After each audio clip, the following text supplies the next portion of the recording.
The views and opinions expressed on any program are those of the producers and/or the persons appearing on the program and do not necessarily reflect the views and opinions of FRC Media, Bristol Community College, or the City of Fall River.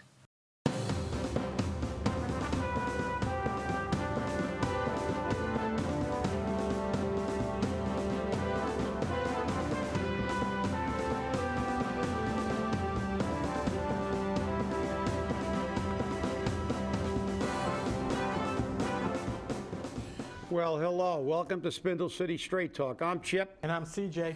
And it is a Monday, December 16th, the day anniversary of the first successful recall in the state of Massachusetts. Yes, it is. In the history of the state of Massachusetts. And also the date of the beginning of the largest battle in World War II, the Battle of the Bulge, which lasted from December 16th to January 25th of 1945. So that was a pretty long battle, well over a month, the Battle of the Bulge. So among other auspicious things, December 16th is a big day. And don't you have a special day this week? Yeah. We will not mention that one. So some things we don't want to be reminded of. True. Hey, you know, it was nice to get Fall River getting its representation in New York City this weekend.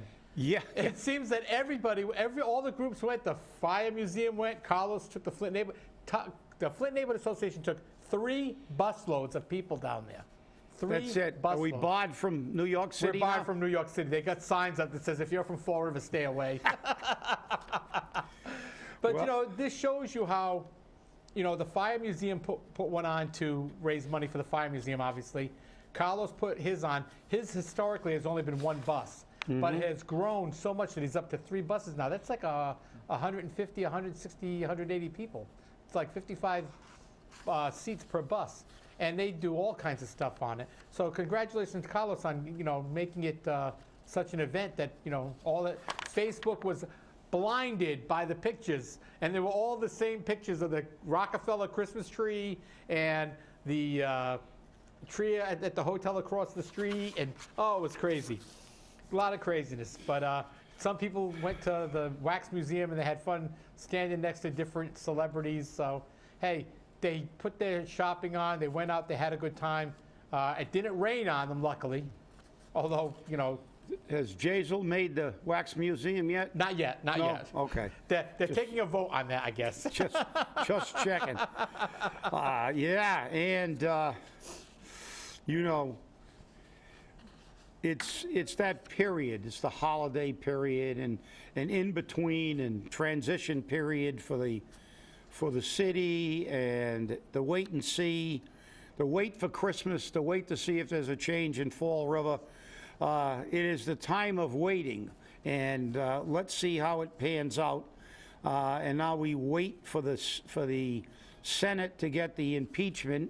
So we're waiting for everything on all levels. Yeah, we're waiting on all levels. But you know, the great thing I liked about seeing all those pictures, it reminded me of Fall River back in the day, when you would go downtown and they would have the garland with the lights on it across the street in little arches, and you had Cherry and Webb's with their Christmas tree built on the side of the building, and you know, you had McWhirr's and Woolworths, and you had all those stores, and you'd be downtown and you'd meet all your neighbors. Even if they weren't your neighbors, you'd meet your neighbors. It was the same thing in New York. The only difference was nobody knew anybody.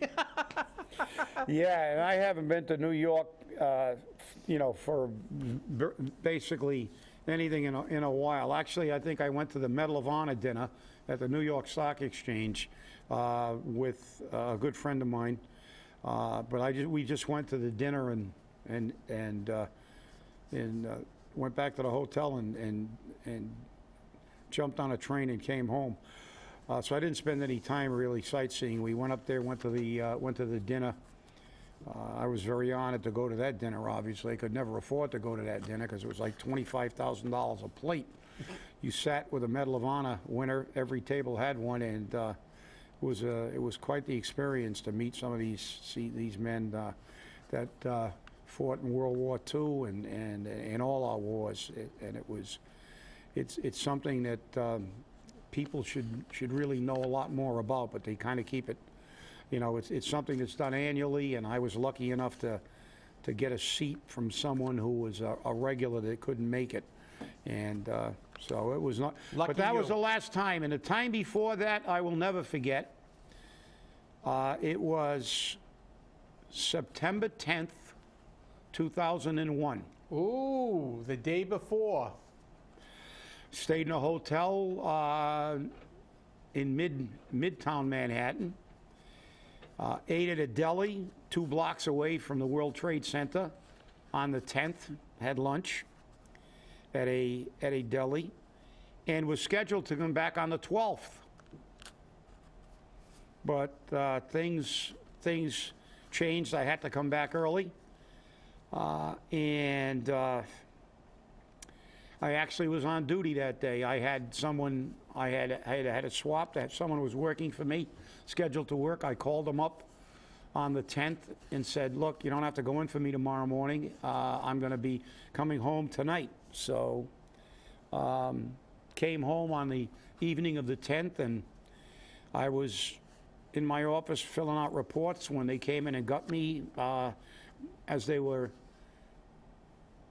showing the Trade Center live on every network. And that was a sobering thing, because it kind of like I was You were just there. I was there. The morning before, I was a few blocks away. And also, I knew some of those people from the New York department, 343 that, but because they were in the union. And actually, Vinnie Bolin, who was the secretary-treasurer of the International Association of Firefighters, and someone who I knew, was actually a lieutenant on the first arriving ladder company to the World Trade Center. So he knew all those crews that responded, obviously. So it's amazing. You talk about New York. I haven't been there since. I don't know. There's just something that I don't know. I probably should go there and see the monument and stuff like that. But, Yeah, I went a couple of years ago with Carlos, again at Christmas time, and they had 2 stops for the bus. They had a stop down at Rockefeller Center, and then they had another stop down at Ground Zero. I took the stop at Ground Zero, and I walked all the way from Ground Zero all the way back up to Rockefeller Center through Times Square. And I'll tell you, that's 20 miles that I'll never forget. that's quite a walk, Yeah. I'll tell you. But yeah, I guess, and this time of the year, it must be a real circus in New York. So it's. But it truly is a beautiful time of the year to go there, because you've got so many things to see, so much to do, and shopping couldn't be better than in New York. You have to admit, everything's in New York. Oh yeah, and people don't realize that they look at New York and they look at Times Square, but there's so much more to see in New York City. You've got Little Italy. You can go down and not necessarily the best restaurant, but probably the best known restaurant, Little Italy, Mama Leone's, has been around forever. Then you've got Peter Luger's Steakhouse, which is considered the best steakhouse in the world. And you've got a lot of things in New York. You've got a lot of ethnic areas. You've got a lot of there is so much more to see in New York than just Times Square and the Empire State Building. That's right. And stuff. That's right. It is quite the city. It is, in fact, the Big Apple. And, of course, it's the home of the New York Yankees, the greatest baseball team that ever lived. Watch out, they're going to be outside waiting for you. So, had to get that one in. I knew you had to get that dig in somewhere. So let's look at our headlines today. Wow. Yeah, I was hesitant on bringing them up, but they are important to the region and to the area. Because again, we're right in the middle of what both these issues tend to face. No, you're right. We're right here in the middle of the college, so I was like, are they going to shut us down mid-cast or whatnot? So if we get shut down mid-broadcast, you know why.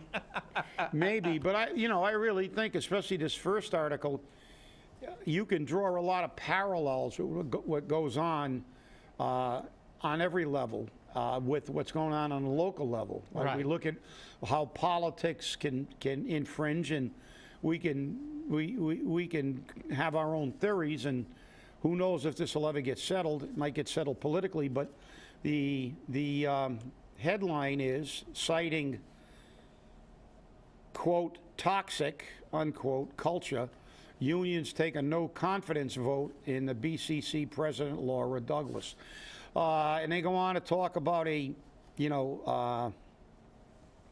staff being let go without due process and toxic work environment, retaliation, retribution, which is something that unfortunately takes place in many, many, many public sector areas because, and I'm not talking about this, I'm basically making an observation that I've seen in being a union rep and also consulting with other unions over the years, that this is pretty common. Whether it's factual or not in this case is another issue. I've seen both sides. I've seen some that weren't accurate and some that were. But I've seen a lot of retaliation and things because normally in this environment, a lot of people get to the top because they know somebody, not because they're good managers. And they're insulated by the political process. So I encourage you to read this article, but as I said, now you're looking at the sides, and the chair of the Board of Trustees, Joan Medeiros. Who we have a great deal of respect for. Is that the Joan Medeiros? Yes, that's on it the is. It's the Transition same- yep. Committee? It's- Well, again, she's on a lot of boards, a lot of, so,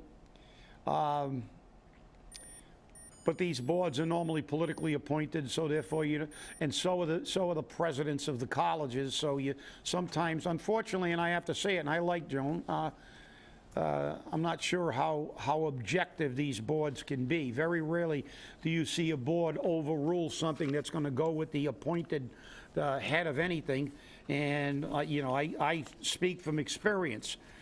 But she just said they're going through a rapid change over the past few years, and so I guess her perspective is someone who's a banker, and my perspective is someone who had to represent these people who were getting retaliated against in many cases, is different. 99% of these things end up in arbitration because you can't get a fair shake on the level that the grievance was initiated in, because I virtually never saw a city rule in favor of the union, even when they knew we were 100% right. They would force us to go to arbitration and win. It was actually said to me directly that we know we're wrong, but we're going to do it our way until an arbitrator orders us to do it the way you want, even in spite of the fact that what they were doing was wrong, and in some cases in direct violation of a contract that they had signed. So this creates not only a toxic culture, but it creates a toxic work environment that will live on long when this issue is either buried or settled. Because people don't forget.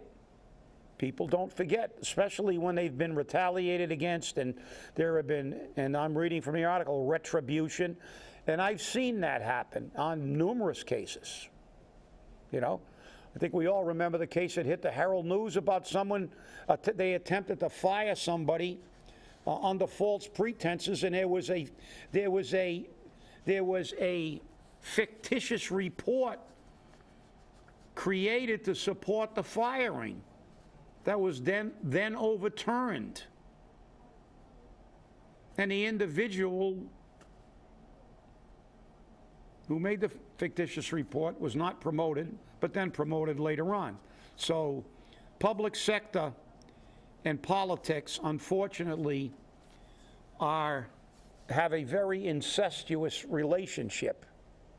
I think one of the things that bothered me was that the union sought to address the board of trustees, and the board of trustees gave them 5 minutes, which you really can't get a lot of information out of there in 5 minutes. You know this from speaking to the city council. And they wanted their comments in writing beforehand.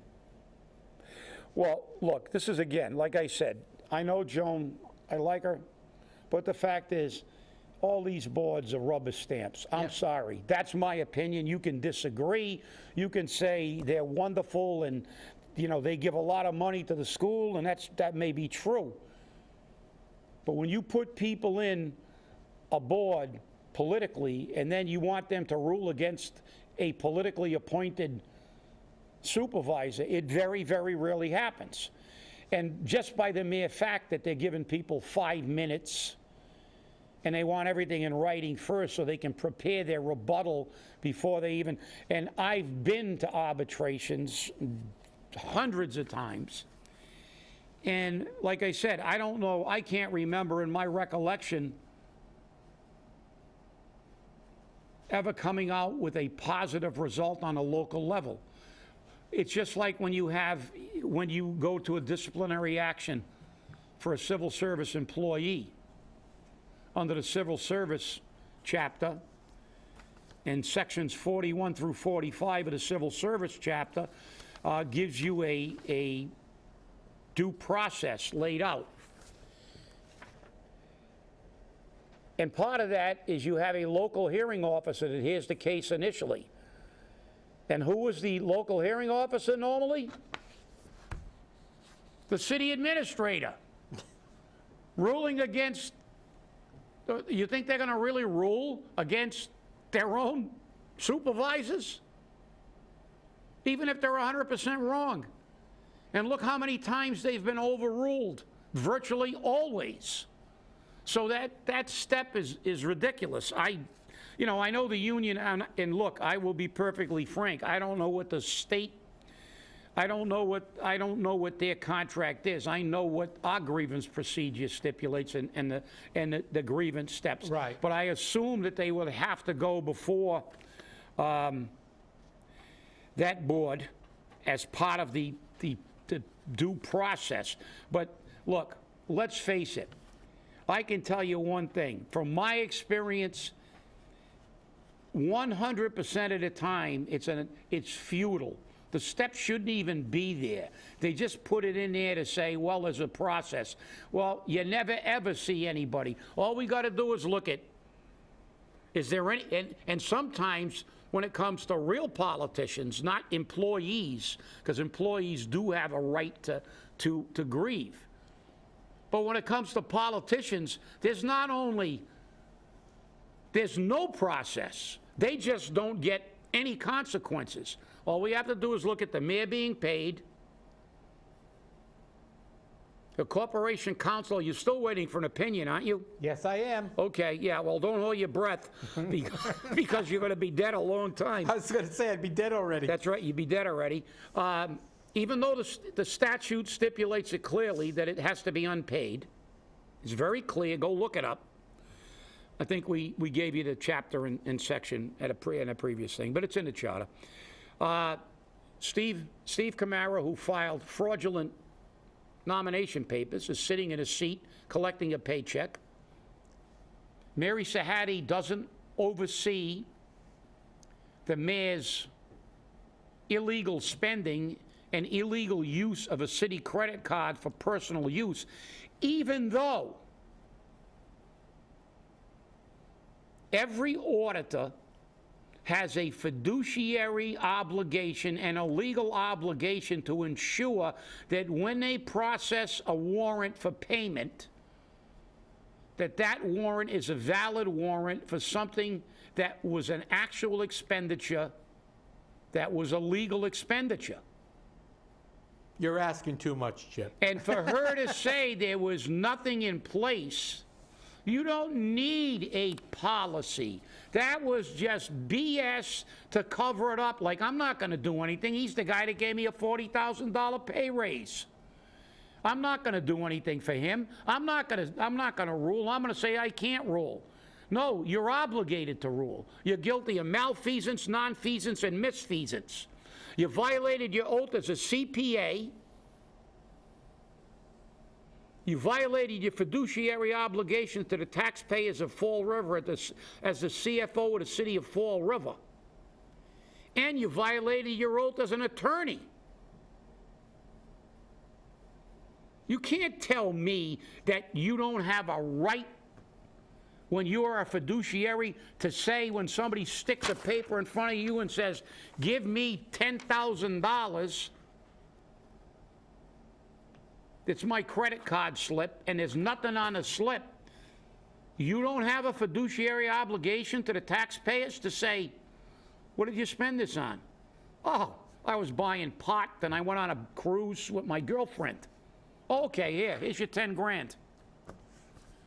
That is BS. I just spoke to a man who was the city manager of a major city in Florida for decades. He was absolutely appalled when he read that. He's a Fall River native.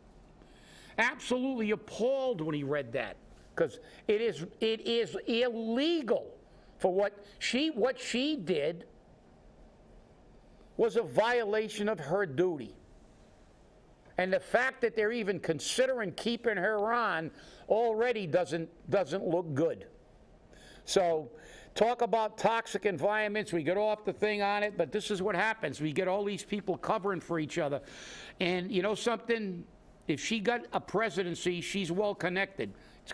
I wish the union a lot of luck, because I've seen it done before, and all I can tell you is fight your butts off. You know, at least you'll have the satisfaction of knowing that you found a hill that you were willing to die on to protect your members, because that's what unions are supposed to do. They're not supposed to kiss the mayor's butt or anybody else's butt. They're supposed to be out there fighting for their people. That's what being in a union's all about. Well, what it's supposed to be all about. Exactly, and we've seen, in city government how that isn't always the case. Yeah. So, but I mean, this is a sad commentary, because there are long-lasting effects that last long after this is gone. If they win or if they lose, it doesn't matter. This acrimony will live on. Like I said, I know guys that on the Boston Fire Department who still get their hackles raised from something that happened in the 80s when they had the quota hirings and they dropped the mark to 35 to get minorities on to Boston and other cities. We didn't qualify because we had such a low percentage of minorities. But there were people getting on the Boston Fire Department with 35s and 36s on an exam that used to have 70 as the lowest passing grade, and nobody would below a 90 ever really get on the job. Right. But there are men on that job now, second, third, fourth generation firefighters, whose cousins or brothers didn't get on the job, never got on the job, ever, because they were left on the list to die without a job with a 100. Yeah, it's kind of tough for people to accept. So well, I don't blame them. I don't either. I don't blame them. Because look, I don't believe in discrimination, Nope. But I don't believe in reverse discrimination either. If you want a fire department and a police department with the best possible candidates, you can never convince me that hiring somebody that got a 36 on an entrance exam is going to be a better candidate than the guy that got 100 on the exam. Right. I'm sorry. To me, that's just the government forcing something down your throat, which actually makes the department less effective. I agree, and the problem with this situation here at the college is not only has this affected the employees, according to the unions, it's affecting the students. And you can look back, if you remember, a couple of months ago, we had the thing where the nursing students were being denied their pinning ceremony. Well, number one, the nursing program here at BCC is the most profitable program for the college. That's where they're making their money. Okay, because the program has a waiting list for people to get on. And they haven't even tried to, expand that list or anything. That's just the way it is. Now, if you're going to start denying them that right for the pinning ceremonies and for things that they pay for, this isn't something the college pays for. This is something they pay for out of their club fees. I don't see how you're going to generate interest from more students. They'll go to other colleges. Yeah, you'll still get people, but it leaves a bad taste in them Right. because, I mean, look, you're a nurse. That's a big deal. It's kind of like when you get on a fire department and they pin your badge on, or the police department, they pin your badge on. Ceremonies are a big part of these jobs because it's not the paycheck, because you're not a movie star, you're not getting $1 million a movie, but that ceremony has something. There's tradition in these jobs. Nursing, the pinning ceremony is a big deal. Right, I know that because I know people, I know you, and I know other people, and I actually consulted with the nurses union, and I knew that nurse, and actually she graduated she had a bachelor's degree in another subject. She came back because she decided to change career fields and went to BCC as a nurse, graduated, then went on and got her bachelor's degree, but I mean, that was a big deal. The pinning ceremony is a big deal, and to deny that is I mean, people just don't understand tradition, and in these jobs, traditions are extremely important for morale and for the job. It's like saying that they're going to deny West Point their graduation ceremony. Right. For them to say, and as Douglas MacArthur once said when he was on his way out, he said, those words ring that I heard in these halls: duty, honor, country. And that means something. These people are going to put on a uniform, nursing uniform, police uniform, fire uniform, and put their lives on a line, and do something that other people can't. It's a very difficult job at best, all of them are, and take care of people. And to deny them that something that's traditional, which basically shows them that, look, you've become this. It's like getting your wings. When I went to jump school, when you graduate, we get our wings. Right. And it was like, those are big deals. And people, I don't know. I just, it leaves a bad taste. And this unfortunately,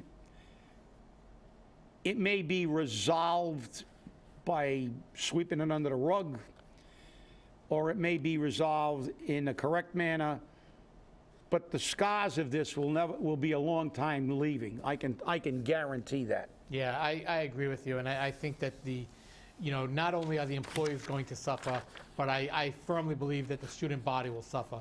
They're only here for 2 or 3 years, but those 2 or 3 years should not be so political or so acrimonious that they feel they can't trust their instructors or trust their school to give them what they need. And I think that's very important for them to remember. I really do. And I think it's important for the president of the college to remember, they don't have to go here. They chose to go here. They could have gone to any other college. There's lots of them out there.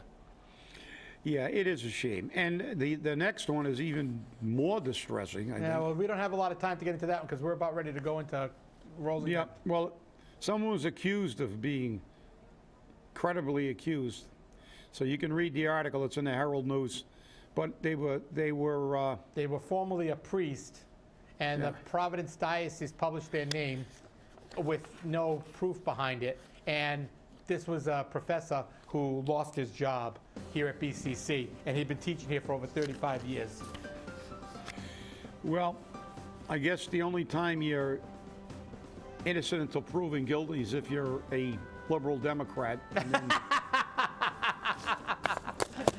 I had to get that one in, too. Yeah, you had to get that Being one. independent, But Well, we'll see. And they're already accusing the Republicans of not being impartial in the upcoming Senate trial. they want the facts now, but when they had their impeachment proceeding in the House, everybody recanted and said it's my opinion. It's Right. something I may have heard. It's my presumption.